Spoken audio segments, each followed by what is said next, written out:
The Cataclysm Prepatch is now well underway, bringing tons of expansion features into the game, and despite the phased prepatch which existed back in the day being noticeably absent, there's still plenty of things that you can be doing during this final wait until Cata's official release on May 20th. Today I'm going to be covering all the various different bits and pieces that you can be doing during the prepatch, as well as hopefully giving you a few ideas of things that you can work on if you're after something to do, starting from the basics to some things which will take a bit more time. But first, a quick word from today's sponsor, HelloFresh. HelloFresh is a meal kit delivery service that aims to make a difference when it comes to leveling up your cooking skill and eating better. HelloFresh offers over 30 calorie smart or protein smart recipes weekly, all with pre-proportioned ingredients delivered straight to you. And there are plenty more options on top of that, so there will be something for everyone. The convenience of HelloFresh is where it makes a difference. You save time and money on shopping, you save time in the kitchen, and you get the exact amounts of what you need, so nothing goes to waste anymore. So whether it's for saving time, getting on track with better eating, or anything in between, HelloFresh is well worth a go. And if you check out the link below and use my code, you'll receive 10 free meals and a free dessert for life whilst your subscription is active. Many thanks to HelloFresh for the sponsor today. Let's get back to WoW.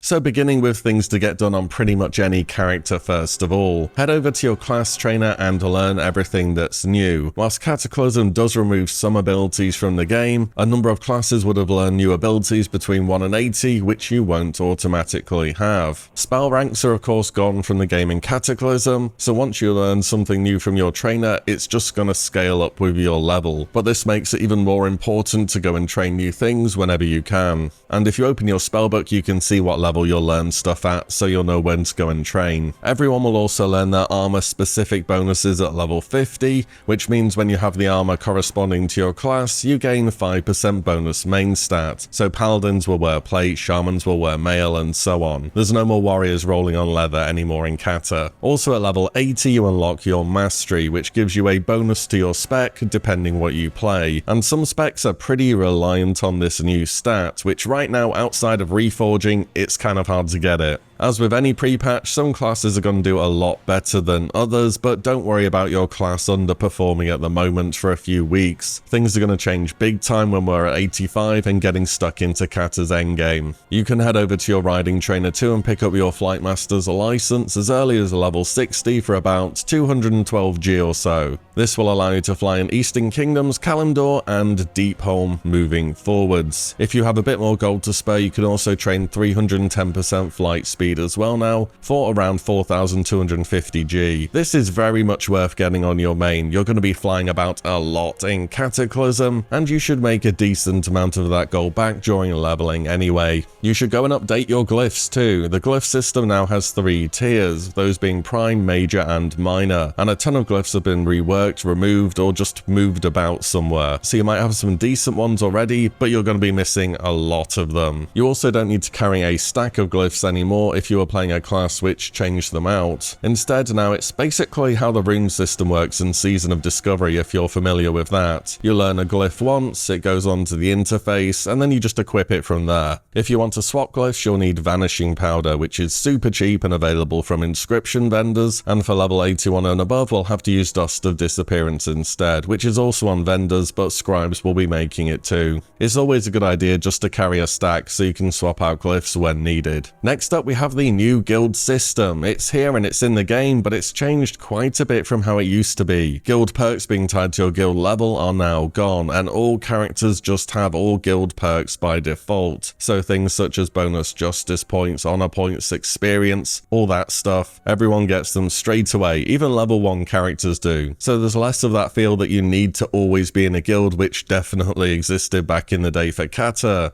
And there are 2 guild perks which have been removed too.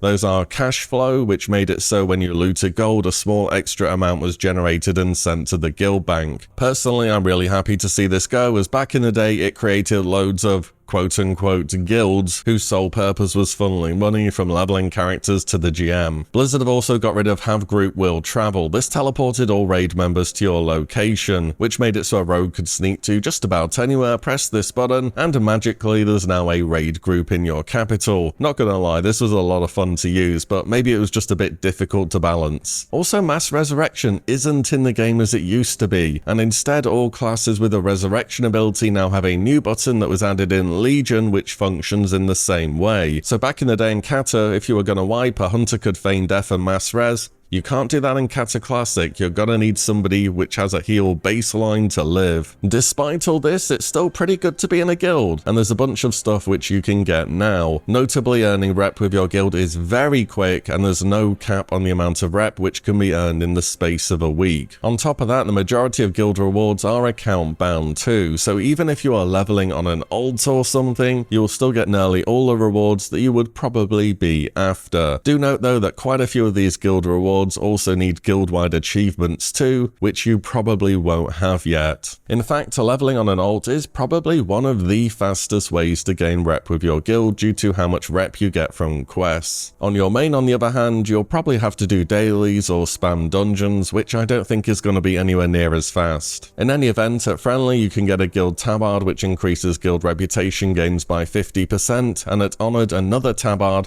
which increases gains by 100%. On top of that, at Friendly there's a new heirloom cloak that you can get giving 5% more XP, and at Revered a helm which gives another 10% more XP. These currently only work from levels 1 to 80, as back in the day you needed a certain guild level in addition to reputation to buy them, and given that guild levels aren't a thing anymore, we can now get them in the pre-patch, which is great for alts, but typically in WoW you can't use heirlooms on a first time leveling experience through a new expansion, so I expect Blizzard will change these back to be working from 1 to 85 at some point post-launch. One more thing about guilds, and that is related to fishing. If you're primarily a raiding guild, the recipe for the new tier of Feast in Cataclysm is locked behind an achievement where, as a guild, you need to have caught 10,000 fish. So fishing definitely matters. Moving on, let's talk more about your main or perhaps a class you're changing to. So is it worth gearing up loads in the pre-patch to get a good start when Cata releases? I mean, sure, get used to your class changes, see how the thing you want to play plays, but as for gearing, it's not very important. The importance of main stat for damage and item level jump from questing rewards is kind of enormous in Cata, and even people in BIS from ICC will be swapping those items out before they're hitting level cap in some cases, so don't worry about gearing up too much. However, if you did want to grab a few pieces for expansion launch just so you aren't heading in as a fresh 80 or in booster gear, then PvP is 100% the way to go. Not long ago, Blizzard dropped the honor cost of PvP items by about 66%, and you can buy all of the Wrathful gear now for pretty cheap from vendors in the Dalaran sewers, ranging from item level 277 weapons to item level 270 armor. As for earning honor, there's a few daily quests in Grizzly Hills down south at Venture Bay which give 50 each, and there's also some PvP dailies north of that at the Blue Sky logging grounds too, but I went and checked them and they weren't giving any honor reward for some reason. Not sure if that's bugged, I feel as though they should give honor,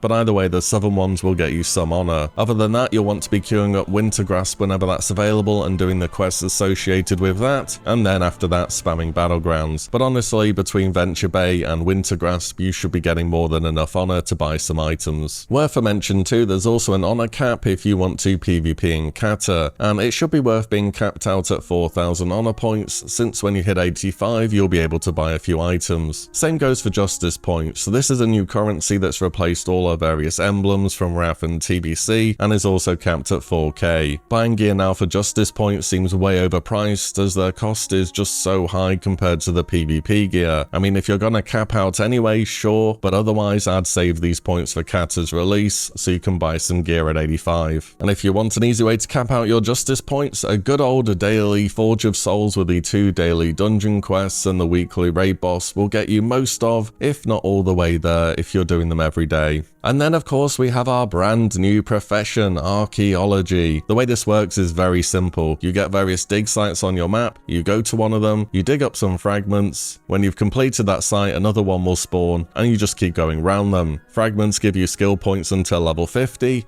and after that you're doing common souls for 5 skill points each and 15 for a rare find. You can level all the way up to 450 at the moment as well, but as for whether you get a common or rare solve after your first one is completely random. And I've been doing a fair bit of archaeology myself in the pre-patch, so I'm going to be breaking it down a bit now. So as you may well be aware, there are several level 85 item level 359 epics that can be obtained now from Archaeology. That's equivalent to tier 11 normal mode raid gear. The big ones are staff from Dwarven Souls, the sword from Troll, the trinket from Night Elves, and the shield from Fossil. These are bound to account, meaning tradable cross character and faction, and will only be upgraded via normal mode items with better stats from tier 11 raids. This is gonna vary from class to class, or heroic level items for sure. So if you're doing archaeology and you hit one of these items, you instantly have a very powerful item the moment you hit 85. These level 85 epics though will only be eligible to show up once you've hit 450 skill. So if you're going for the archaeology cap in the pre-patch for whatever reason, you might as well save up 200 fragments to give yourself a chance to hit one of these items. Now, a lot of previous guides for Cataclysm are going to have these items listed, but I've got to warn you, this could take you 1 hour to get them or 100 hours, and at no point in the grind are you any closer than you were last solve. It's a lot like grinding an item in RuneScape, to be honest. To give you an idea, I got the healer trinket, and all it took was a mere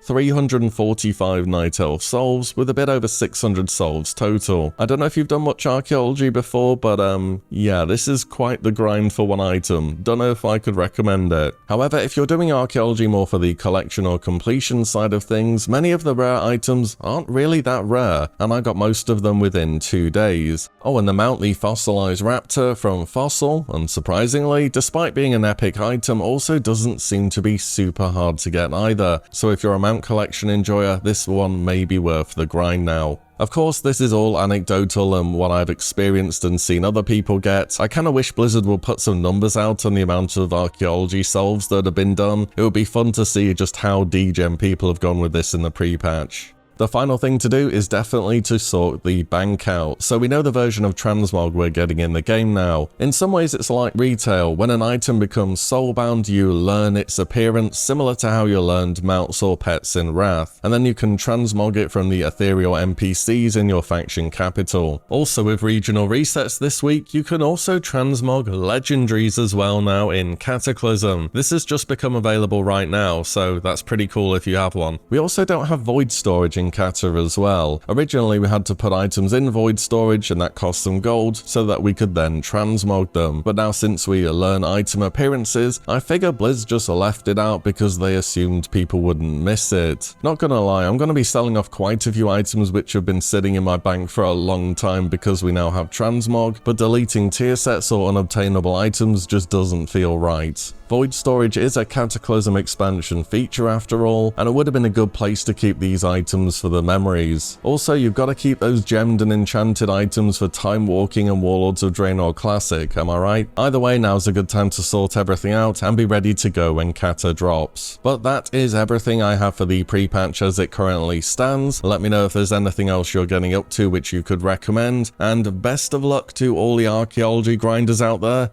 Remember, the next solve is gonna be the one when you get it. But as always, thank you all so much for watching and listening in, and I'll see you all in the next one very soon.